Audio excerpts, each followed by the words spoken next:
Magandang araw sa inyo mga magulang at mga kapatid, mga kaibigan. Ito pong muli ang inyong Pastor Joe Murillo. Sa ibang, tinatawag na lamang tayong Jomor. Ngayon pong umaga nagkakape po tayo at kung mayroon kayo dyang kape ay simulan po natin. Magkape, iba naman gatas ang gusto pag umaga, iba naman ay tubig lang. Anyway, coffee and theology means sa umaga may kinalaman sa akin ng kape para ako'y magising at maging aktibo. Ngayon pong umaga ang ating mensahe na dadalhin sa atin sa pamamagitan ng meditation sa atin ng Diyos, bibigay sa atin ng Diyos ay ang pagpapatuloy noong Hebrew chapter 11 verse 6 na ating binasa nung nakaraan na yung prerequisite ba nung paglapit sa Diyos at paghanap sa Diyos ay pananampalataya. Kapag wala ka niyan ay imposibleng makita mo siya, imposibleng makilala mo siya, at imposibleng maging kalugod-lugod ka sa Kanya at makapagpahayag siya ng lubos sa iyo at higit pa. Ngayong umaga ay tinitingnan natin muli ang talatang ito at ang sasagutin naman natin ay, is it really possible to know God? Posible nga bang makilala natin ang Diyos? At yan ay titingnan natin. Basahin muna natin ang talatang ito. Ang sabi sa Hebrew 11:6, and without faith it is impossible to please God, because anyone who comes to Him must believe that He exists and that He rewards those who earnestly seek Him. Sandali po tayo manalangin. Aming Ama, aming Panginoon sa langit, sa pangalan banal ng iyong anak, ang aming Panginoong Jesucristo, nagpapasalamat kami ngayong umaga na kami ay patuloy mong binibigyan ng buhay at kalakasan at pinagkakalooban ng panahon upang aming patuloy na gampanan ang aming mga gawain dito sa lupa.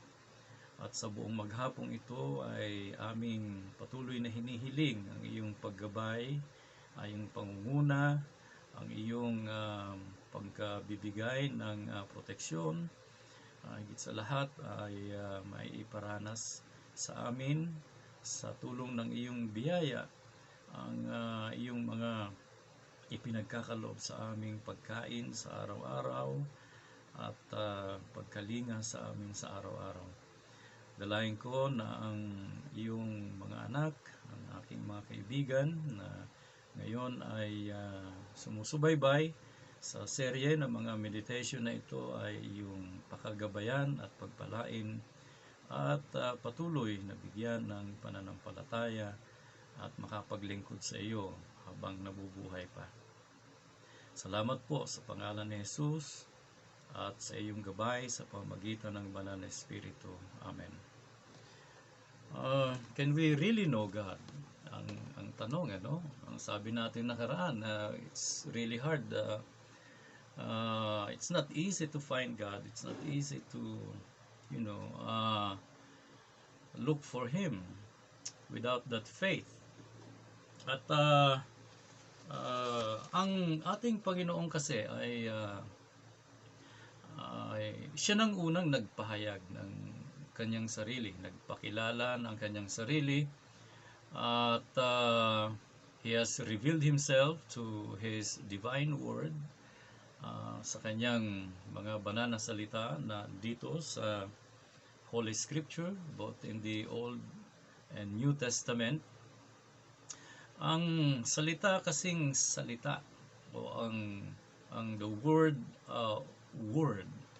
ay it is really an extension of a being, of a God. And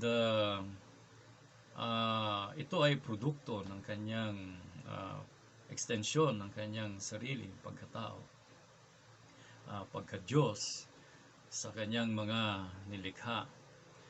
At ito'y punong-puno ng kapahayagan tungkol sa Kanya.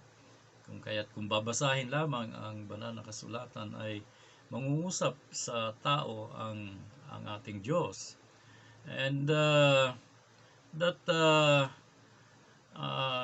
He exists, therefore, because there is a revealed word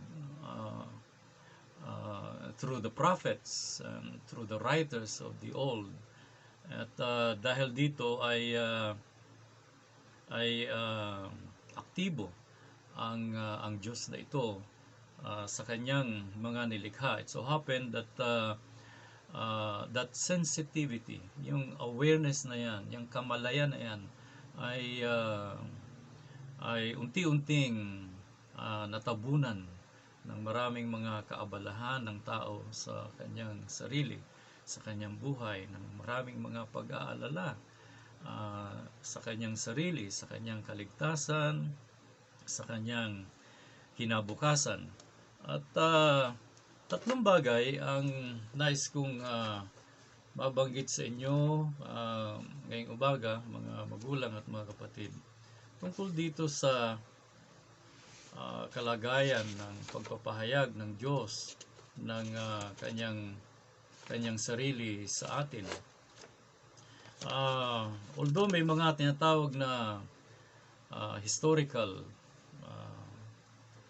proof tungkol sa ating Diyos, tatlong bagay lamang ang aking bibigay sa inyo, and the so-called rational proof of the existence of God.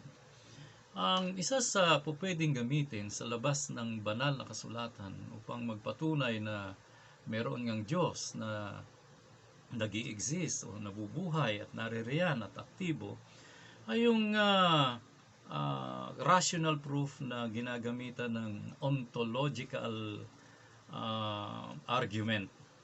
Pag sinabi nating ontological argument, ito ay may kinalaman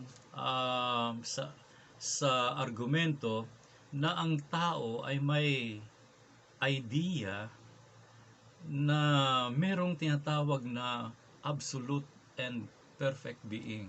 May idea siya na may nabubuhay na isang makapangyarihan na Diyos o na nilalang o hindi man nilalang, ay isang supreme being.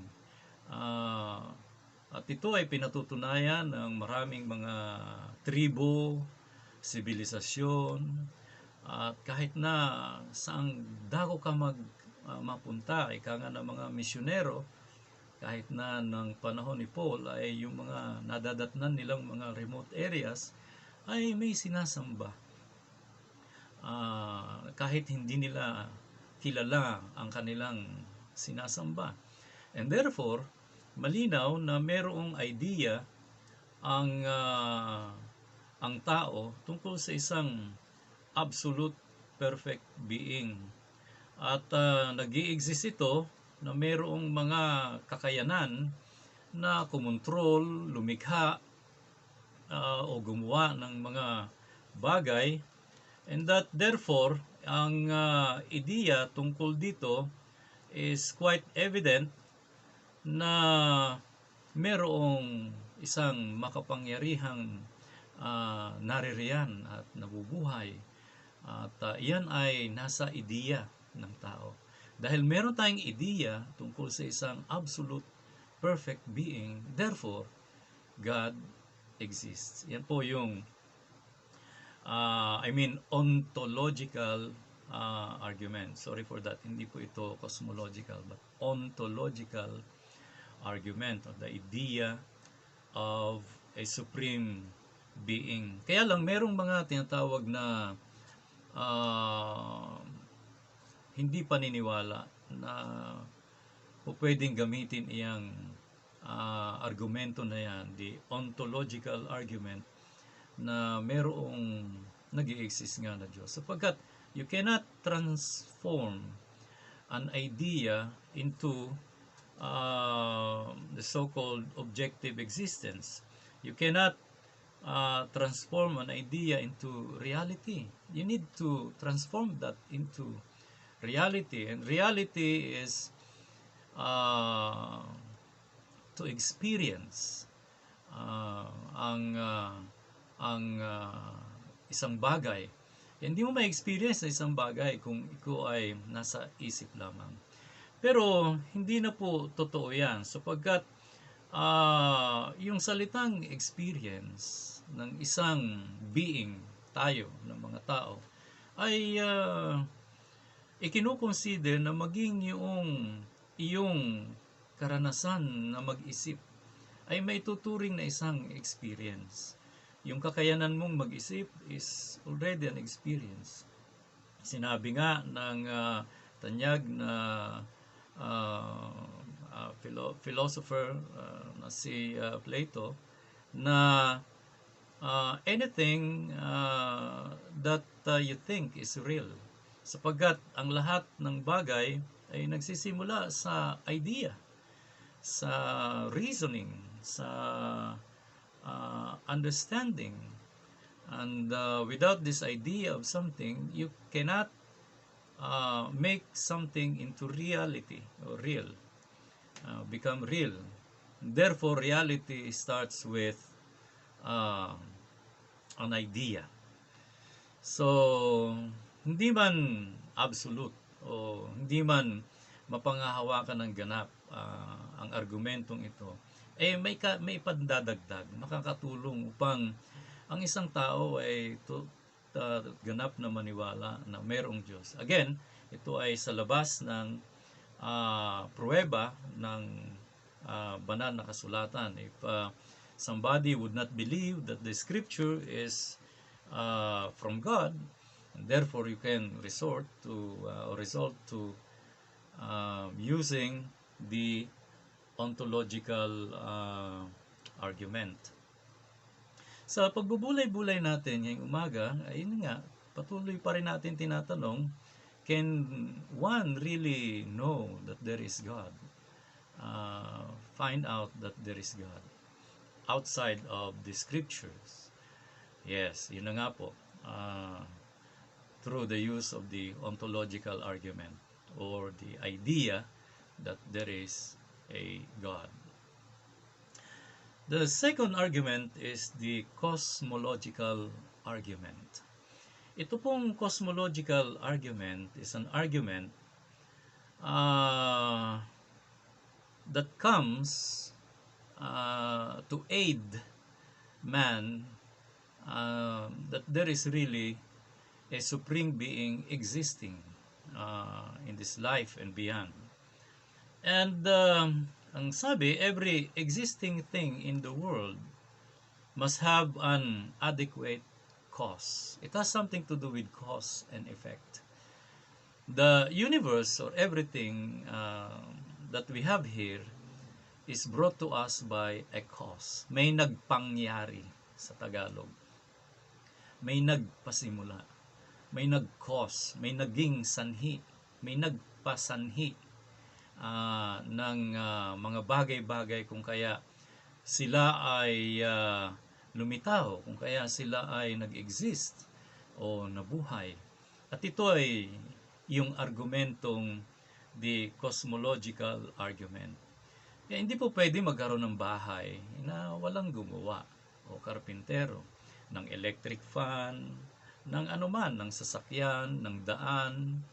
Hindi po pwedeng walang nagsanhi o kumilos, a force, ika nga, o an intelligent being, a rational being, someone who is powerful that could create that. At ang sabi nga, kung babalik tayo sa banal na kasulatan, ginamit yang argumento na yan, the first cause. Sabi sa Book of Genesis na pinaniniwalaan si Moses ang nagsulat. In the beginning, God created the heavens and the earth, declaring that God is the one who caused it. Ngayon, kung may mga nagko-cause ng mga bagay-bagay, therefore, may mga series of causes. Ang sabi ng mga hindi naniniwala sa ganitong argumento ay Sino naman ang nagpangyari o nag-cause na magkaroon ng Diyos? Ayan, yun ang tanong. Uh, they misunderstood that causes has something to do with series of causes. Because God actually is the first cause. And everything follows, was caused. And therefore, no one has caused God because He is the cause. He is the source. Kaya nang banggitin niya na ating Panginoong Jesucristo, malinaw, I am the way, the truth, and the life. Yung mga prepositions na dadyan meaning there is no one around, nothing more, who can have the title. And therefore, they who believe that this argument is very weak is not actually, because that cause cannot be applied to God being caused by another one who caused the existence of God, because God is the first cause who caused everything to exist. Yan po yung pangalawang bagay. So we can still know the existence of God using this argument. So balikan lang natin, the first argument was the ontological argument, or man has the idea of God, therefore God exists. And that secondly is the idea that the argument that everything is caused by someone or something, and therefore that tells us that may lumikha ng lahat ng bagay, may manlilikha, may makapangyarihan, therefore God exists. Ang isa pa sa tinatawag na argument ay yung tinatawag na the teleological argument, na magpapatunay na mayroong Diyos. Itong teleological argument is an argument that tells us that when you try to see everything around you, everything in the universe, everything is revealing intelligence. Hindi sila aksidente lang nandyan. May isang matalinong manlilika na nag-cause, nagpalitaw sa kanya sa lahat ng yan. At ang lahat ng bagay ay may order. Merong tinatawag na harmony, nagkakaisa at nagsasang-ayon sa isa't isa. May purpose ang lahat ng bagay. At it implies na may nag-i-exist na isang intelligent at purposeful being. At dahil dito, ang lahat ng bagay ay may layunin. At malayunin, therefore, ang lumikha ng mga bagay na ito. At dahil dito, kung ang lahat ay may harmony, may order, at may purpose, therefore, mayroong intelligent being na lumikha. And that intelligent being is a being who is supremely knowledgeable, absolutely true, and he exists with that perfect intelligence, sapagkat na-extend niya at yung mga bagay na ito ay makikita na naglalaman ng tinatawag na purpose ang lahat ng mga bagay-bagay. Timo langgam, may purpose ang kanilang existence. Ang hangin, ang mga puno, ang lahat na makikita mo. Ewan ko kung anong purpose ng electric fan dyan sa inyo. Yan ba, ang purpose niyan ay pag nag-iihaw kayo pinahahanginan ninyo gamit ang electric fan. May purpose pa rin, di ba? Pero ang purpose talaga ng electric fan ay magbigay hangin sa atin at yun na. Kung anumang mga dahilan at layunin pa na paggagamitan ng mga yan ay ikaw na yon, because you are also a purposeful being. So we as men now understand that in this teleological argument, it can be used as an argument to prove that there is an existence of God. And lastly, siguro dalawang bagay pa, yung moral argument. Yung moral argument ay nagsasabi na sapagkat tayo ay may kakayanang makakilala ng tama at mali, and therefore, ang lumikha sa atin ay ganun din. Siya ay isang is a perfect moral being. Absolute. Kaya, ang sabi uli ng ating Panginoong Jesucristo, I am the way, the truth, and the life. Yung salitang truth po doon is a moral designation, moral attribute, moral nature ng ating Panginoong Jesucristo, who is perfect and absolute. Pag-angkin niya ng absoluteness na yan, binanggit niya, I am the truth. Kung kaya, if you're seeking for the truth, ultimately all truths will find its way to the Lord, because He is the origin of truth. He is the truth. Yan, moral argument yan. No? Ang siguro, panghuli na lang, ay yung tinatawag na the historical or ethnological argument na binanggit ko sa inyo kanina. Ang kasaysayan ay nagpapatunay ng lahat ng tao, anuman ang kanyang lahi, bansa, geografiya o kung saan siyang lokasyon nandoon, sa lahat ng panahon, meron siyang sinasambang Diyos. Matama man o mamali, ang sinasamba nilang yan, ang isa lang malinaw na bagay dyan ay merong Diyos na nalalaman ng tao at sa lahat ng tribo at lahi ay ginawa at ginagawa ito hanggang ngayon.